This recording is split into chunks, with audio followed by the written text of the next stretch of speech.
বন্ধুরা, আমরা যে রাস্তা ধরে যাচ্ছি এটি হচ্ছে এই বাংলাদেশের রাস্তা। আর এই বাংলাদেশের রাস্তা ধরে চলে যাব একদম মাথাভাঙ্গা যে রোডটি রয়েছে একদম সীমান্তের কাছে। আপনারা কি ইন্ডিয়া থেকে এসেছেন? এই বর্তমানে যে রাস্তাটা আছে এরকম বাংলাদেশে কোনো রাস্তা নেই, একদম শুয়ের মতো সোজা রাস্তা। তারের মতন শুধু। এদিক দিয়ে বরাবর মানে মেকলিগঞ্জ হয়ে বের হয়ে যেত হাতির পিঠে দিয়ে, হাতি, ঘোড়া এবং গরুর গাড়ি। বন্ধুরা, স্বাগতম জানাচ্ছি নতুন আরেকটি ভিডিওতে। আজকে আবারও চলে এসেছি সেই সীমান্তবর্তী এলাকায়। আর আমি বর্তমান দাঁড়িয়ে আছি একটি ঐতিহাসিক রাস্তা, যে রাস্তাটি সরাসরি একদম মেকলিগঞ্জ থেকে চলে গেছে মাথাভাঙ্গায়। আমার পেছনে রয়েছে সেই সীমান্তের মেকলিগঞ্জ, আর আমি বর্তমান দাঁড়িয়ে আছি বাংলাদেশে। এই বাংলাদেশ দিয়ে চলে যাব আবারও মাথাভাঙ্গায়, আর জানবো এই রাস্তার ইতিহাস। চলুন বন্ধুরা, দেখে আসি। বন্ধুরা, এই সেই রাস্তা, আর এই রাস্তাটি হচ্ছে একটা বিশাল বড় রাস্তা ছিল, যে রাস্তা দিয়ে চলাচল করতো হাতি।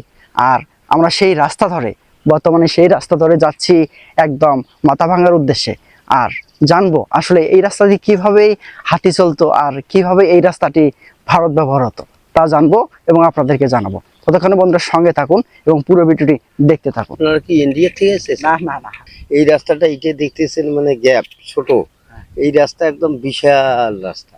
এটা এখন তো এখন পাবলিকে মানে আচ্ছা, এই রাস্তাটা তো ঐতিহাসিক রোড রাস্তা। হ্যাঁ ঠিক, এই রাস্তাটা একদম সেই মেকলিগঞ্জ থেকে মাথাভাঙ্গা চলে গেছে। হ্যাঁ সরি, এই মেকলিগঞ্জ, এই রোডের মাথায় এই মেকলিগঞ্জ। এতদিন আমরা শুধু ভারতের সীমান্ত দেখিয়েছি অনেক মানুষকে, হ্যাঁ এখন দেখাবো যে মাথাভাঙ্গা থেকে যে মেকলিগঞ্জ একটি রোড আছে, সেই রোডটা সরাসরি চলে গেছে একদম বাংলাদেশের ভেতর দিয়ে একদম মাথাভাঙ্গায়। বন্ধুরা, আমি সেই ঐতিহাসিক রোড ধরে হেঁটে হেঁটে যাচ্ছি, আর আমার পাশেই রয়েছে সেই বাংলাদেশের বাড়িঘর।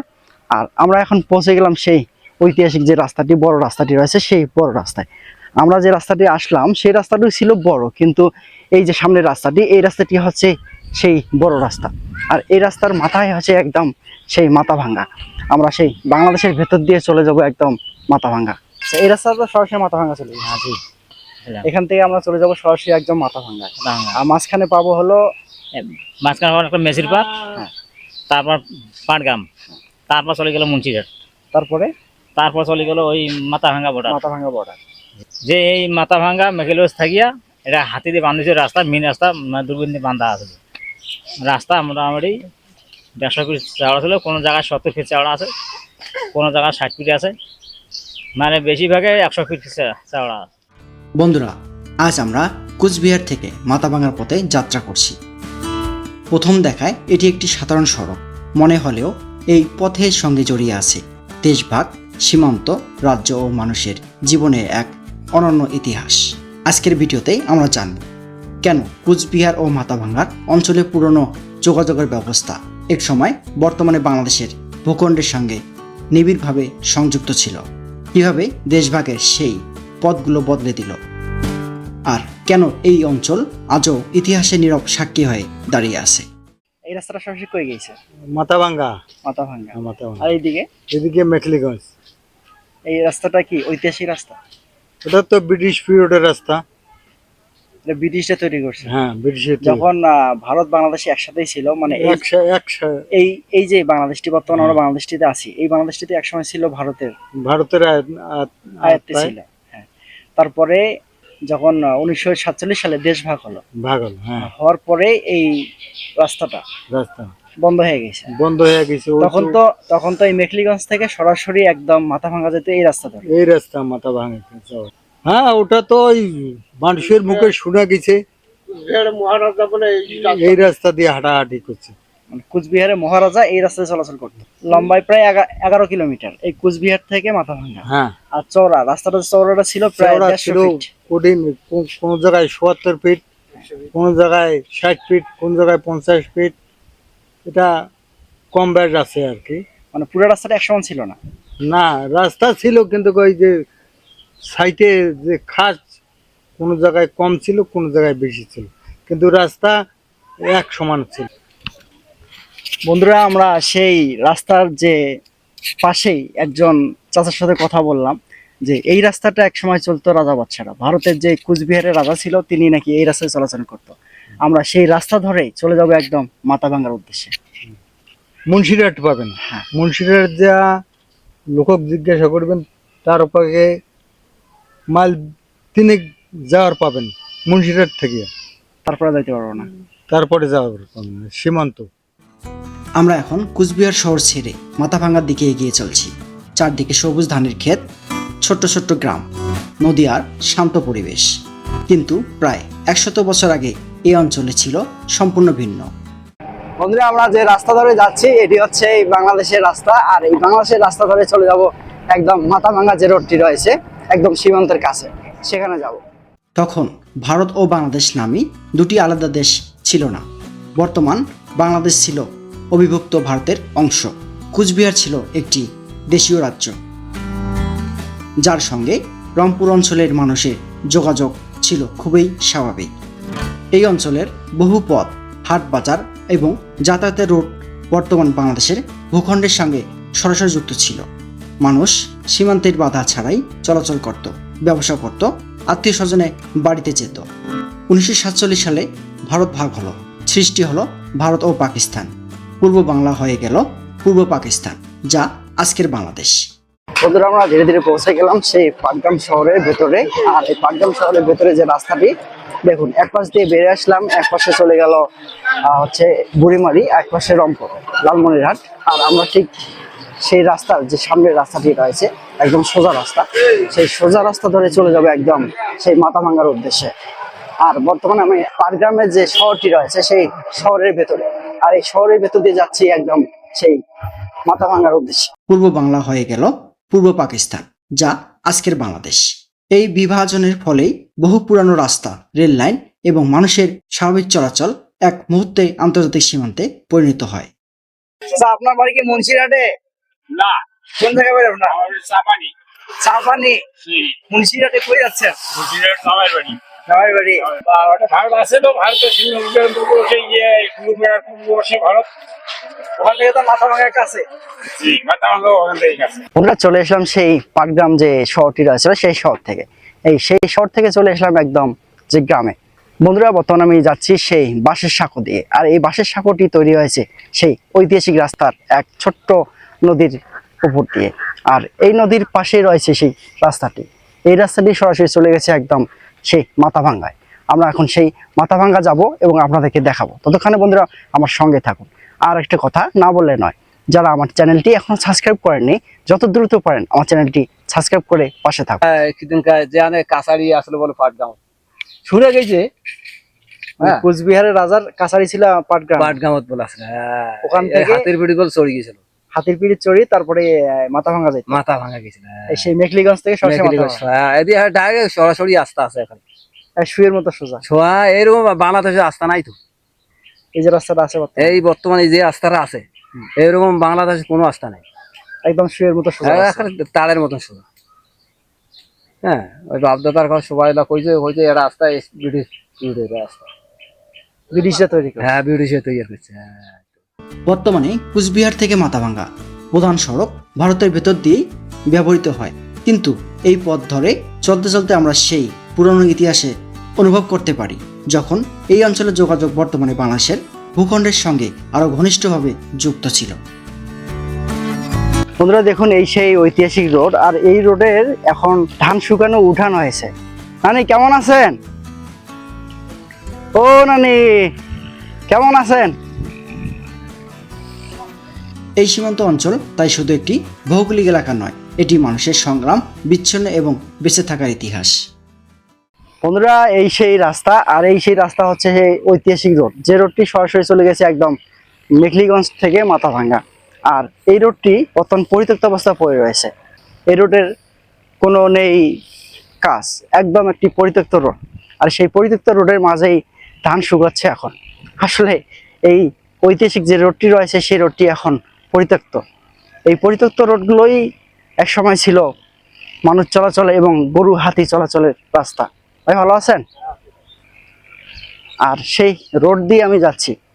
আমার দেখুন একদম শুয়ের মতো সোজা রাস্তা। যে রাস্তাটি আসলাম এই রাস্তাটি শুয়ের মতো সোজা, একদম এদিক দিয়ে চলে গেছে একদম সেই মাথাভাঙ্গায়। আমরা সেই মাথাভাঙ্গার উদ্দেশ্যে যাব। আচ্ছা, এখান থেকে মাথাভাঙ্গা কত দূর? 8-9 কিলো এখান থেকে এই রাস্তাটা তো সরাসরি মাথাভাঙ্গা চলে গেছে। হ্যাঁ, এই রাস্তা সরাসরি মাথাভাঙ্গা। আর সামনে যে কি আছে মাথাভাঙ্গার সামনে? সেনাকাটা। এখান থেকে বর্ডারের সাথে। হ্যাঁ, আমাদের যেমন মুন্সিরহাট হ্যাঁ। 1.5 কিলো, ওদেরও এই মাথা এই চেনাকাটা হলো 1.5 কিলো। আমরা কত যাইতে পারবো এখান থেকে? এখান থেকে আরো কত 50 গজ দূরে যাইতে পারবেন। মানে বাংলাদেশের সীমান্ত যত দূর আছে তত যাইতে পারবো, যাইতে পারবেন, এরপরে পাবো না। এরপর আর পাবেন। এই রাস্তা ভারতের দিকে যদি বলতে হয় তাহলে এটা সরাসরি কুচবিহার জেলার মধ্যে গেছে। আর আমাদের এটা আমাদের এখান থেকে আমাদের সোজা পশ্চিমে পাটগ্রাম থানা, এখান থেকে 9 কিলো। আবার 9 কিলো পর এটা আবার ওই দহগ্রাম হয়ে মেখলিগঞ্জ, ভারতের মেখলিগঞ্জ গেছে। আমরা সরাসরি সেই মেখলিগঞ্জের যে সীমান্তটা আছে জি জি জি সেই সীমান্ত থেকে একদম এখানে আসলাম। জি। এখানে আসার পরে আমরা মাথাভাঙ্গা যাব।